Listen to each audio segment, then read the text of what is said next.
മലയാളികൾ ഉൾപ്പെടെ ഇന്ത്യക്കാർ തിങ്ങി താമസിക്കുന്ന ജലീബൽ ഷുയൂക്കിൽ കഴിഞ്ഞ കുറച്ചു ദിവസങ്ങൾക്കിടെ നിരവധി വിദേശികളാണ് കവർച്ചക്കും അക്രമത്തിനും ഇരയായത്. ബിദൂനി യുവാക്കളാണ് അക്രമങ്ങൾക്ക് പിന്നിലെന്നാണ് ആരോപണം. പിടിച്ചുപറിയും കവർച്ചയും പതിവായതോടെ ഭീതിയോടെയാണ് സ്ത്രീകളും കുട്ടികളും ഉൾപ്പെടെയുള്ളവർ പുറത്തിറങ്ങുന്നത്. കഴിഞ്ഞ ആഴ്ച മാത്രം നിരവധി പിടിച്ചുപറി സംഭവങ്ങളാണ് അബ്ബാസിയ മേഖലയിൽ റിപ്പോർട്ട് ചെയ്യപ്പെട്ടത്. വിഷയത്തിൽ ഇന്ത്യൻ എംബസിയുടെ ഇടപെടൽ ആവശ്യപ്പെട്ട് നിരവധി പ്രവാസി സംഘടനകൾ അംബാസഡർക്ക് നിവേദനം നൽകിയിട്ടുണ്ട്.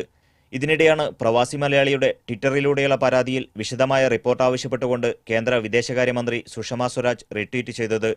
അബ്ബാസിയ പോലെ വിദേശികൾ മാത്രം താമസിക്കുന്ന പ്രദേശങ്ങളിൽ നേരത്തെയും പിടിച്ചുപറി സംഭവങ്ങൾ വ്യാപകമായിരുന്നു. മുൻകാലങ്ങളിൽ ഇന്ത്യൻ എംബസി അധികൃതരുടെയും മറ്റും ശക്തമായ ഇടപെടൽ കാരണമായിരുന്നു അക്രമത്തിന് അറുതിയായത്. പുതിയ സാഹചര്യത്തിൽ വീണ്ടും എംബസിയുടെ ഇടപെടൽ ഉണ്ടാകണമെന്ന ആവശ്യം ശക്തമായിരിക്കുകയാണ്.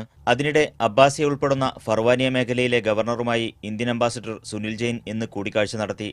ഇന്ത്യക്കാർക്ക് നേരെ തുടർച്ചയായുണ്ടാകുന്ന അക്രമ സംഭവങ്ങളിൽ എംബസിയുടെ ആശങ്ക സ്ഥാനപതി ഗവർണറെ അറിയിച്ചു.